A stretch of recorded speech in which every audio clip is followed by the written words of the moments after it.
శ్రీ గురుభ్యో నమ. కార్తీక మాసం 26వ రోజు 26వ అధ్యాయము. దూర్వాసుడు శ్రీహరిని శరణు వేడుట. శ్రీహరి హితబోధ. ఈ విధముగా అత్రి మహాముని అగస్త్యునితో దూర్వాసుని కోపం వల్ల కలిగిన ప్రమాదమును తెలిపి మిగిలిన వృత్తాంతమును ఇట్లు తెలియజేశాను. ఆ విధముగా ముక్కోపి అయిన దూర్వాసుడు భూలోకము, భువర్లోకము, పాతాళలోకము, సత్యలోకములకు తిరిగి తిరిగి అన్ని లోకముల్లోనూ తను రక్షించువారు లేకపోవటచే వైకుంఠమందున్న శ్రీ మహావిష్ణువు కడకు వెళ్ళి, వాసుదేవ, జగన్నాథ, శరణాగత రక్షణ బిరుదాంకిత, రక్షింపుము. నీ భక్తుడైన అంబరీషునకు కీడు చేయదలచిన నేను బ్రాహ్మణుడను కాను. ముక్కోపినై మహాపరాధం చేసి తిని. నీవు బ్రాహ్మణ ప్రియుడవు. బ్రాహ్మణుడైన భృగు మహర్షి నీ యుదరముపై తన్నినను సహించితివి. ఆ కాలిగుర్తు నేటికిని నీ వక్షస్థలమందున్నది. ప్రశాంత మనస్కుడవై అతనిని రక్షించినట్లే కోపముతో నీ భక్తునికి శాపమిచ్చిన నన్ను కూడా రక్షింపుము.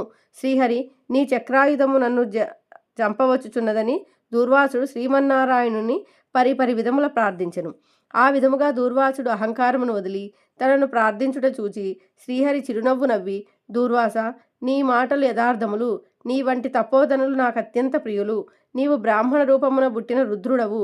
నిన్ను చూసిన వారు 3 లోకములందు భయపడకుందురా. నేను త్రికరణములచే బ్రాహ్మణులకు మాత్రం ఎట్టి హింస కలిగించను. ప్రతి యుగమందున గో, దేవ, బ్రాహ్మణ, సాధుజనంబులకు సంభవించే ఆపదలను పోగొట్టుటకు ఆయా పరిస్థితులకు తగిన రూపములు ధరించి దుష్ట శిక్షణ, శిష్టరక్షణ గావింతును. నీ వకారణముగా అంబరీషుని శపించితివి. నేను శత్రువుకైనను మనోవాక్కాయములందు కూడా కీడు తలపెట్టను. ఈ ప్రపంచమందు గల ప్రాణి సమూహము నా రూపముగానే జూతును. అంబరీషుడు ధర్మయుక్తముగా ప్రజాపాలన చేయుచుండెను. కానీ అటువంటి నా భక్తుని నీవు అనేక విధముల దూషించితివి. నీ ఎడమ పాదముతో తన్నితివి. అతని ఇంటికి నీవు అతిథివై వచ్చి కూడా నేను వేలకు రాని ఎడల 12 గడియలు దాటకుండా భుజింపుమని అంబరీషునికి చెప్పనైతివి. అతడు వ్రతభంగమునకు భయపడి నీ రాకకై చూచి జలపానమును మాత్రమే చేసెను. అంతకంటే అతడు అపరాధం ఏమి చేసెను? చాతుర్వర్ణముల వారికి భోజన నిషిద్ధ దినములందు కూడా జలపానము దాహశాంతికిని పవిత్రతకును చేయదగినదే కదా. జలపానమునరించిన మాత్రమున నా భక్తుని దూషించి శపించితివి. అతడు వ్రతభంగమునకు భయపడి జలపానం చేసినాడు, కానీ నిన్ను అవమానించుటకు చేయలేదే. నీవు మండిపడుచున్నను బ్రతిమాలి నిన్ను శాంతింపజేయజూసెను. ఎంత బ్రతిమిలాడినను నీవు శాంతింపనందున నన్ను శరణు వేడెను. నేనప్పుడు రాజు హృదయంలో ప్రవేశించినాను. నీ శాపఫలము 10 జన్మల్లో అనుభవించుదునని పలికిన వాడిని నేనే. అతడు నీ వలన భయంచే నన్ను శరణు వేడుచుండెను, కానీ తన దేహము తాను తెలుసుకునే స్థితిలో లేడు. నీ శాపమును అతడు వినలేదు. అంబరీషుడు నా భక్తకోటిలో శ్రేష్ఠుడు, నిరపరాధి, దయాశాలి, ధర్మతత్పరుడు. అటువంటి వానిని అకారణముగా దూషించితివి. అతనిని నిష్కారణముగా శపించితివి. విచారింపవలదు. ఆ శాపమును లోకోపకారమునకై నేనే అనుభవింతును. అదెటులనిన నీ శాపంలోని మొదటి జన్మ మత్స్య జన్మ. నేను ఈ కల్పమున మనువును రక్షించు నిమిత్తము సోమకుడను రాక్షసుని చంపుటకు మత్స్యరూపమెత్తుదును. మరికొంతకాలమునకు దేవదానవులు క్షీరసాగమును మదించుటకు మందర పర్వతమును కవ్వముగా చేయుదురు. ఆ పర్వతమును నీటిలో మునగకుండా కూర్మరూపమున నా వీపున మోయుదును. వరాహ జన్మమెత్తి హిరణ్యాక్షుని వధింతును. నరసింహ జన్మమెత్తి హిరణ్య కశిపుని చంపి ప్రహ్లాదుని రక్షింతును. బలిచే స్వర్గము నుండి పారద్రోలబడిన ఇంద్రునకు తిరిగి స్వర్గమును అప్పగించుటకు వామన రూపమెత్తి బలిచక్రవర్తిని పాతాళలోకమునకు త్రొక్కివేతును. భూభారమును తగ్గించుటకు క్షత్రియులను జంప బ్రాహ్మణుడనే జన్మించి భూభారమును తగ్గింతును. లోకకంటకుడైన రావణుని జంపి లోకోపకారము చేయుటకు రఘువంశమున రాముడనే జన్మింతును. పిదప యదువంశమున శ్రీకృష్ణునిగాను, కలియుగమున బుద్ధుడుగాను, కలియుగాంతమున విష్ణుచిత్తుడను విప్రుని ఇంట కల్కి అను పేరున జన్మించి అశ్వారూఢుండనై పరిభ్రమించుచు బ్రహ్మద్వేషులనందరినూ మట్టుబెట్టుదును. నీవు అంబరీషునకు శాపరూపమున ఇచ్చిన 10 జన్మలను ఈ విధముగా పూర్తి చేయుదును.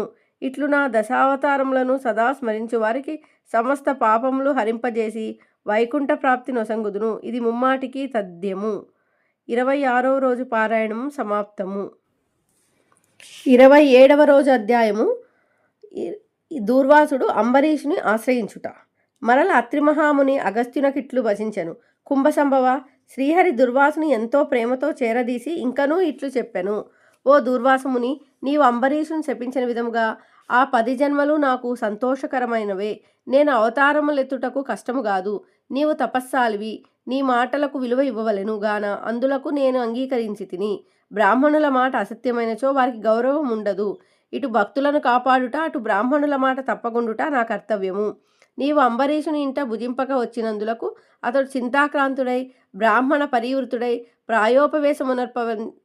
ప్రాయోపవేశమనర్పాలని యోచించుచున్నాడు. ఆ కారణం వలన విష్ణు చక్రము నిన్ను బాధింపబూనెను. ప్రజారక్షణమే రాజధర్మము గాని ప్రజాపీడనము గాదు. ఒక బ్రాహ్మణుడు దుష్టుడైనచో వానిని జ్ఞానులకు బ్రాహ్మణులే శిక్షింపవలెను. ఒక విప్రుడు పాపి అయిన మరొక విప్రుడే దండించవలెను. ధనుర్బాణములు ధరించి ముష్కరుడై యుద్ధమునకు వచ్చిన బ్రాహ్మణుని తప్ప మరెవ్వరిని ఎప్పుడూ దండించకూడదు. బ్రాహ్మణ యువకుని దండించుట కంటే పాతకము లేదు. విప్రుని హింసించువాడును హింసింప చేయువాడును బ్రాహ్మణ అంతకులని న్యాయశాస్త్రములు ఘోషించుచున్నవి. బ్రాహ్మణుని సిగబట్టి లాగినవాడును కాలితో తన్నినవాడును విప్రద్రవ్యమును హరించువాడును బ్రాహ్మణుని గ్రామం నుండి తరిమినవాడును విప్ర పరిత్యాగమునరించినవాడును బ్రహ్మహంతకులే అగుదురు. కాన ఓ దూర్వాస మహర్షి, అంబరీషుడు నీ గురించి తపస్సాలియు విప్రోత్తముడును అగు దూర్వాసుడు నా మూలమున ప్రాణ సంకటం పొందుచున్నాడు. అయ్యో, నేను బ్రాహ్మణ హంతకుడినైతినే అని పరితాపం పొందుచున్నాడు. కాబట్టి నీవు వేగమే అంబరీషుని కడకేగుము. అందువలన మీ ఉభయులకు శాంతి లభించును అని విష్ణువు దూర్వాసునకు నచ్చజెప్పి అంబరీషుని వద్దకు పంపెను. 27వ రోజు పారాయణము సమాప్తము. 28వ రోజు 28వ అధ్యాయము. విష్ణు సుదర్శన చక్ర మహిమ. జనక మహారాజా, వింటివా దూర్వాసుని అవస్థలు? తాను ఎంతటి కోపవంతుడైనను వెనుక ముందులు ఆలోచింపక ఒక మహాభక్తుని చిత్తశుద్ధిని శంకించున్నాడు కనుకనే అట్టి ప్రయాసముల పాలైనాడు. కావున ఎంతటి గొప్పవారైనను వారు ఆచరించు కార్యములు జాగ్రత్తగా తెలుసుకొనవలను. అట్లా దూర్వాసుడు శ్రీమన్నారాయణుని కడ సెలవు పొంది తనను వెన్నంటి తరుముచున్న విష్ణుచక్రాన్ని చూచి భయపడచు తిరిగి మళ్ళీ భూలోకానికి వచ్చి అంబరీషుని కడకేగి, అంబరీష, ధర్మపాలక, నా తప్పు క్షమించి నన్ను రక్షింపుము. నీకు నాపై గల అనురాగముతో ద్వాదశీ పారాయణమునకు నన్ను ఆహ్వానించితివి. కానీ నిన్ను కష్టముల పాలు చేసి వ్రతభంగము చేయించి నీ పుణ్యఫలమును నాశనము చేయ తలబెట్టి తిని గాని నా దుర్బుద్ధి నన్నే వెంటాడి నా ప్రాణములు తీయుటకే సిద్ధమైనది. నేను విష్ణువు కడకేగి ఆ విష్ణుచక్రం వలన ఆపద నుండి రక్షింపమని ప్రార్థించి తిని. ఆ పురాణ పురుషుడు నాకు జ్ఞానోదయం చేసి నీ వద్దకేగుమని చెప్పినాడు. కాన నీవే నాకు శరణ్యము. నేను ఎంతటి తపస్సాలినైనను ఎంత నిష్టగలవాడనైనను నీ నిష్కలంక భక్తి ముందు అవి ఏమీయూ పనిచేయలేదు. నన్ను ఈ విపత్తు నుండి కాపాడుము అని అనేక విధాల ప్రార్థింపగా అంబరీషుడు శ్రీమన్నారాయణుని ధ్యానించి, ఓ సుదర్శన చక్రమా, నీకివే నా మనఃపూర్వక వందనములు.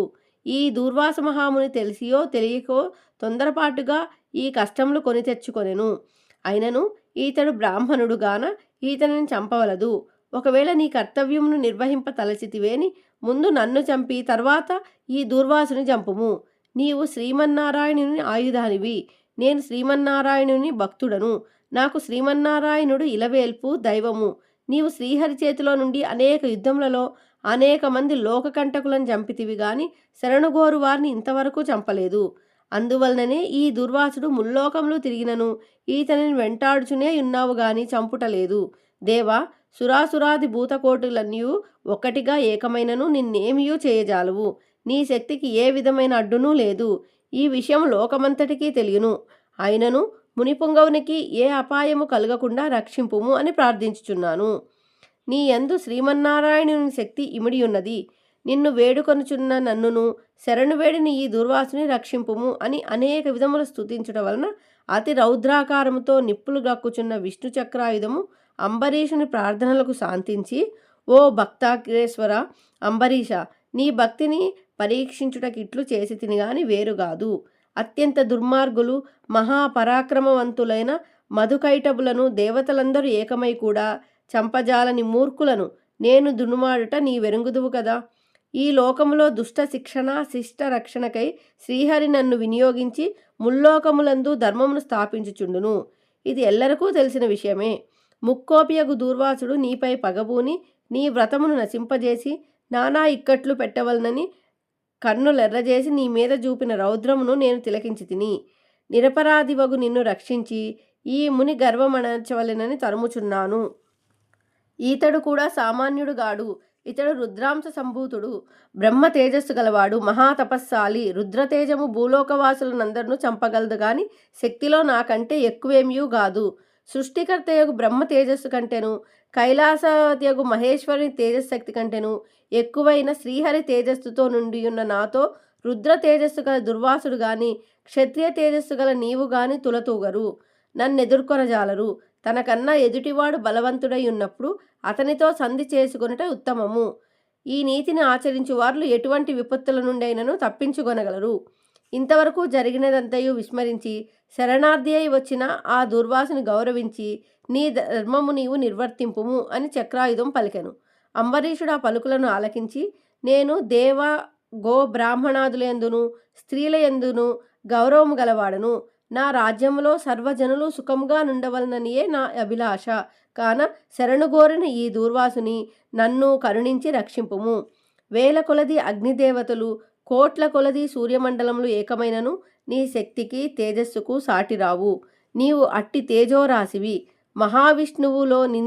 మహావిష్ణువులో నిందితులపై, లోక కంటకులపై, దేవా గోబ్రాహ్మణ హింసాపరులపై నన్ను ప్రయోగించి వారిని శిక్షించి తన కుక్షియందున్న 14 లోకములను కంటికి రెప్పవలే కాపాడుచున్నాడు.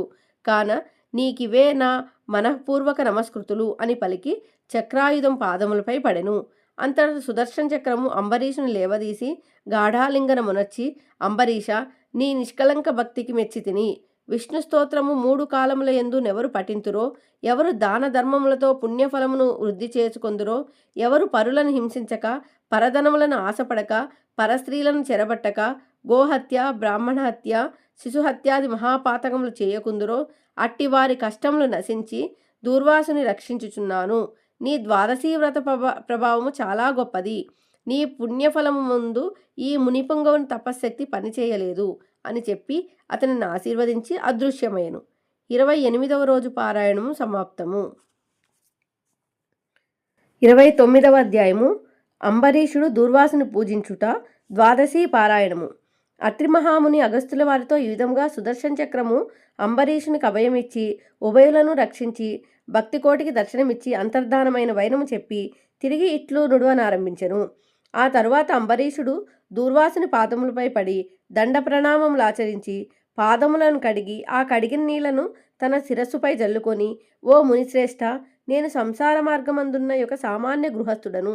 నా శక్తి కొలది నేను శ్రీమన్నారాయణుని సేవించును. ద్వాదశీ వ్రతము చేసుకొనుచు ప్రజలకు ఎట్టి కీడు రాకుండా ధర్మవర్తుడనై రాజ్యమేలుచున్నాను.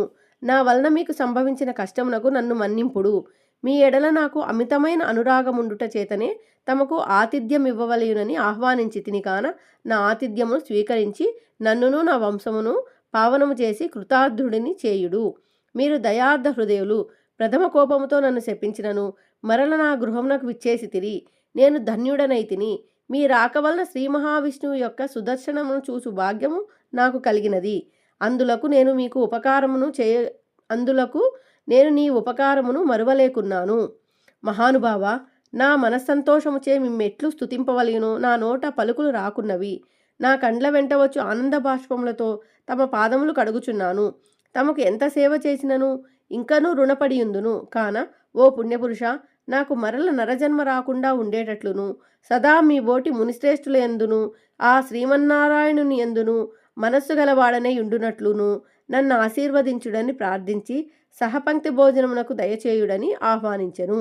ఈ విధముగా తన పాదములపై పడి ప్రార్థించుచున్న అంబరీషుని ఆశీర్వదించి, రాజా, ఎవరు ఎదుటివారి బాధను నివారణ గావించి ప్రాణములు కాపాడుదురో, ఎవరు శత్రువులకైనను శక్తి కొలది ఉపకారం చేయుదురో అట్టివారు తండ్రితో సమానమని ధర్మశాస్త్రములు తెలియజేయుచున్నవి. నీవు నాకు ఇష్టుడవు, తండ్రితో సమానమైన వాడవు. నేను నీకు నమస్కరించినచో నాకంటే చిన్నవాడగుట వలన నీకు ఆయుక్షీణము కలుగును. అందుచేత నీకు నమస్కరించుట లేదు. నీవు కోరిన ఈ స్వల్ప కోరికను తప్పక నెరవేర్చెదను. పవిత్ర ఏకాదశి వ్రతనిష్ఠుడవగు నీకు మనస్తాపమును కలగజేసినందులకు వెంటనే నేను తగిన ప్రాయశ్చిత్తమును అనుభవించి తిని. నాకు సంభవించిన విపత్తులు తొలగించుటకు నీవే దిక్కైతివి. నీతో భోజనము చేయుట నా భాగ్యంగాక మరొకటి అగునా అని దుర్వాస మహాముని పలికి అంబరీషుని అభీష్టము ప్రకారము పంచభక్ష పరమాన్నములతో సంతృప్తిగా విందారగించి అతని భక్తిని కడుంగడు ప్రశంసించి అంబరీషుని దీవించి సెలవు పొంది తన ఆశ్రమమునకు వెళ్ళెను. ఈ వృత్తాంతమంతయు కార్తీక శుద్ధ ద్వాదశి దినమున జరిగినది. కాన ఓ అగస్త్య మహాముని, ద్వాదశీ వ్రత ప్రభావం ఎంతటి మహాత్యము గలదో గ్రహించితివి గదా. ఆ దినమున విష్ణుమూర్తి క్షీరసాగరమందున్న శేషశయ్యపై నుండి లేచి ప్రసన్న మనస్కుడై ఉండును. కనుకనే ఆ రోజునకంతటి శ్రేష్టతయు మహిమయు కలిగినది. ఈ దినమున చేసిన పుణ్యము ఇతర దినములలో పంచదానములు చేసినంత ఫలమును పొందును. ఏ మనుషుడు కార్తీక శుద్ధ ఏకాదశి రోజున శుష్కోపవాసముండి పగలెల్లా హరినామ సంకీర్తనచే గడిపి ఆ రాత్రంతయు పురాణము చదువుతూ లేక వింటూ జాగరణ చేసి ఆ మరునాడు అనగా ద్వాదశి నాడు తన శక్తి కొలది శ్రీమన్నారాయణుని ప్రీతి కొరకు దానములిచ్చి బ్రాహ్మణులతో కూడి భోజనము చేయును. అట్టివాని సర్వ పాపములు ఈ వ్రత ప్రభావం వలన పటాపంచలైపోవును. ద్వాదశి దినము శ్రీమన్నారాయణునకు ప్రీతికరమైన దినము కనుక ఆనాడు ద్వాదశి గడియలు తక్కువగా ఉన్నను ఆ గడియలు దాటకుండగానే భుజింపవలెను. ఎవరికైతే వైకుంఠంలో స్థిర నివాసం ఏర్పరచుకొని ఉండాలని కోరిక ఉండునో అట్టివారు ఏకాదశి వ్రతము ద్వాదశి వ్రతము రెండునూ చేయవలను. ఏ ఒక్కటియూ విడవకూడదు. శ్రీహరికి ప్రీతికరమగు కార్తీక శుద్ధ ద్వాదశి అన్ని విధములా శ్రేయస్కరమైనది. దాని ఫలితము గురించి ఎంత మాత్రము సంశయింపకూడదు. మర్రి చెట్టు విత్తనము చాలా చిన్నది అయినను అదే గొప్ప వృక్షమైన విధముగా కార్తీక మాసంలో నియమానుసారముగా చేసిన ఏ కొంచెము పుణ్యమైనను అది అవసాన కాలమున యమదూతల పాలు కానీయక కాపాడును. అందులకే ఈ కార్తీక మాస వ్రతము చేసి దేవతలేగాక సమస్త మానవులు తరించిరి. ఈ కథ ఎవరు చదివినను లేక వినినను సకలైశ్వర్యములు సిద్ధించి సంతాన ప్రాప్తి కూడా కలుగును అని అత్రి మహాముని అగస్త్యునకు బోధించిరి. 29వ రోజు పారాయణము సమాప్తము. కార్తీక మాసము చివరి రోజు చివరి అధ్యాయము 30వ అధ్యాయము. కార్తీక వ్రత మహిమ ఫలశ్రుతి. నైమిసారణ్య ఆశ్రమములో సౌనకాది మహామునులకందరకు సూతమహాముని తెలియజేసిన విష్ణు మహిమను విష్ణు భక్తుల చరిత్రములను విని ఆనందించి 1000 నోళ్ల కొనియాడిరి. సౌనకాది మునులకు ఇంకనూ సంశయములు తీరనందున సూతిని గాంచి, ఓ మునితిలకమా, కలియుగమందు ప్రజలు అరిషడ్వర్గములకు దాసులై అత్యాచారపరులై జీవించుచు సంసార సాగరమును తరింపలేకున్నారు. అటువంటి వారు సులభముగా ఆచరించు తరుణోపాయమేదైనను కలదా? ధర్మములన్నిటిలో మోక్ష సాధనకు ఉపకరించు ఉత్తమ ధర్మం ఏది? దేవతలందరిలోనూ ముక్తి నొసంగు ఉత్తమ దైవమెవరు?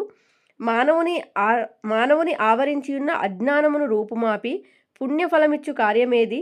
ప్రతి క్షణము మృత్యువు వెంబడించుచున్న మానవులకు సులభముగా మోక్షము పొందగల ఉపాయమేమి? హరినామస్మరణ సర్వదా చేయుచున్న మేము ఈ సంశయములతో ఉన్నాము కాన దీనిని వివరించి తెలియజేయుమని కోరిరి. అంత సూతుడా ప్రశ్నను ఆలకించి, ఓ మునులారా, మీకు కలిగిన సంశయములు తెలుసుకొనవలసినవి. కలియుగమందలి మానవులు మందబుద్ధులు. క్షణిక సుఖములతో నిండిన సంసార సాగరమును దాటుటకు మీరడిగిన ప్రశ్నలు మోక్ష సాధనము కాగలవు. కార్తీక వ్రతము వలన యాగాది క్రతువులనొచ్చిన పుణ్యము దానధర్మ ఫలము చేకూరును. కార్తీక వ్రతము శ్రీమన్నారాయణునకు ప్రీతికరమైన వ్రతము. ఇది అన్ని వ్రతముల కంటే ఘనమైనదని శ్రీహరి వర్ణించియున్నాడు. ఆ వ్రత మహిమ వర్ణించుటకు నాకు శక్తి చాలదు. అంతేకాదు, సృష్టికర్తయగు ఆ బ్రహ్మదేవునికి కూడా సఖ్యము కాదు. ఆయనను సూక్ష్మముగా వివరించెదను. కార్తీక మాసమందు ఆచరించవలసిన పద్ధతులను చెప్పుచున్నాను, శ్రద్ధగా ఆలకింపుడు. కార్తీక మాసమున సూర్యభగవానుడు తులారాశి యందున్నప్పుడు శ్రీహరి ప్రీతి కొరకు మనకు ముక్తి కలుగుటకు తప్పనిసరి నదీ స్నానము చేయవలెను. దేవాలయానికి వెళ్ళి హరిహరాదులను పూజింపవలెను. తనకున్న దానితో కొంచెమైనా దీపదానం చేయవలెను. ఈ నెల రోజులు విధవ వండిన పదార్థములు తినకూడదు. రాత్రులు విష్ణు ఆలయమున గాని శివాలయమున గాని ఆవునేతితో దీపారాధన చేయవలెను. ప్రతిదినము సాయంకాలము పురాణ పఠనము చేయవలెను. ఈ విధముగా చేసిన సకల పాపముల నుండి విముక్తులై సర్వ సౌఖ్యములు అనుభవింతురు. సూర్యుడు తులారాశి యందున్న నెల రోజులు ఈ విధముగా ఆచరించువారు జీవన్ముక్తులగుదురు. ఇట్లు ఆచరించుటకు శక్తి ఉండి కూడా ఆచరించకపోవడం కానీ లేక ఆచరించు వారులను చూసి ఎగతాళి చేసిన గాని వారికి ధన సహాయం చేయువారికి అడ్డుపడిన వారును ఇహమందు అనేక కష్టముల పాలగుటయే గాక వారి జన్మాంతరమందు నరకములో పడి యమకింకరుల చేత నానా హింసల పాలు కాగలరు. అంతియేగాక అట్టివారు 100 జన్మల వరకు చండాలాది హీనజన్మములెత్తుదురు. కార్తీక మాసములో కావేరీ నదిలో కానీ, గంగా నదిలో కానీ, అఖండ గౌతమీ నదిలో కానీ స్నానమాచరించి ముందు చెప్పిన విధముగా నిష్ఠతో ఆచరించిన వారు ఇహమందు సర్వ సుఖములను అనుభవించటయేగాక జన్మాంతరమున వైకుంఠవాసులగుదురు. సంవత్సరములో వచ్చు అన్ని మాసముల కన్నా కార్తీక మాసము ఉత్తమోత్తమమైనది, అధిక ఫలదాయకమైనది, హరిహరాదులకు ప్రీతికరమైనది. కనుక కార్తీక మాస వ్రతము వలన జన్మ జన్మల నుండి వారులకున్న సకల పాపములు హరించి మరుజన్మ లేక వైకుంఠమందగలరు. పుణ్యాత్ములకు మాత్రమే ఈ వ్రతం ఆచరించవలెననేది కోరిక పుట్టును. దుష్టులకు, దుర్మార్గులకు, పాపాత్ములకు కార్తీక మాసమన్నా కార్తీక వ్రతమన్నా ఏవగింపు అసహ్యము కలుగును. కాన ప్రతి మానవుడు ఈ పరమసత్యమును గ్రహించి ఇటువంటి పుణ్యకాలమును చేతులారా విడువక ఆచరించవలెను. ఇటుల నెల రోజులు చేయలేని వారలు కార్తీక శుద్ధ పౌర్ణమి నాడు అయినను తమ శక్తి కొలది వ్రతమాచరించి పురాణ శ్రవణము చేసి జాగరణము ఉండి మరునాడు ఒక బ్రాహ్మణునకు భోజనమిడినచో నెల రోజులు చేసిన ఫలముతో సమాన ఫలము కలుగును.